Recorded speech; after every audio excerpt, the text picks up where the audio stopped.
I am leaving Thailand. I have been approved and I have a visa back to Vietnam.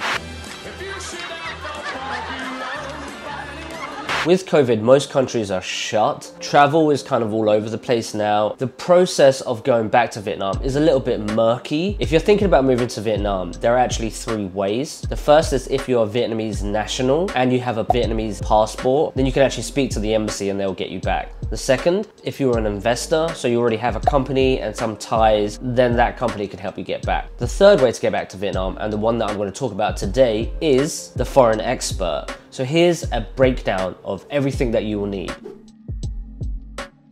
Of course, you need the help of an agent or your company to help you do these things on the ground in Vietnam. So I actually went through an agent and I recommend Industry Travel Asia. They really helped me through all the process and they answered all my questions. The first piece of document you'll need is from the People's Committee.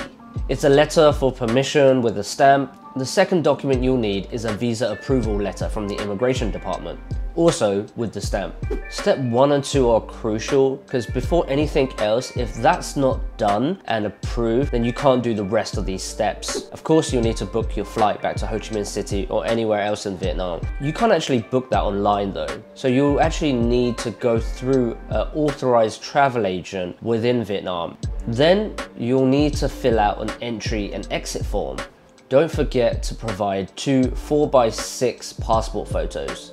Then you'll actually need to prepare $25 as a fee when you actually touch down and you queue for your visa. You'll also need a hotel booking that's confirmed and verified with a letter that's attached. There's only certain hotels that the government will allow you to book, so there's actually an official list which I'll leave below. You actually need approved transportation from the airport to the hotel. Your hotel can actually help you book the car or you can actually buy it in a package. And another thing, your insurance needs to cover COVID. So you can actually purchase this before you arrive and for you to be covered 31 days at least, or hopefully your company offers medical insurance. 3 to 5 days before you actually enter into Vietnam, of course you need to do a RT-PCR COVID test. So everything I've mentioned up till now needs to actually be printed out. You need a physical copy, and I would suggest you print 2 copies of each, because what you don't want is to turn up and be like,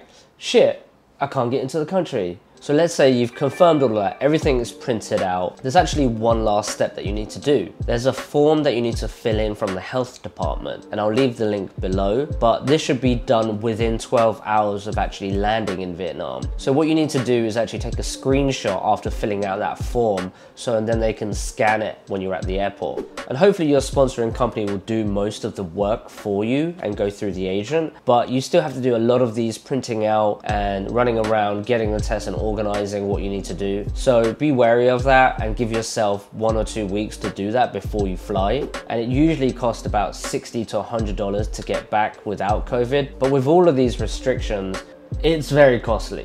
Okay, so let's break down the cost of each one of these things and give you a total of how much it would cost you if you were to do this.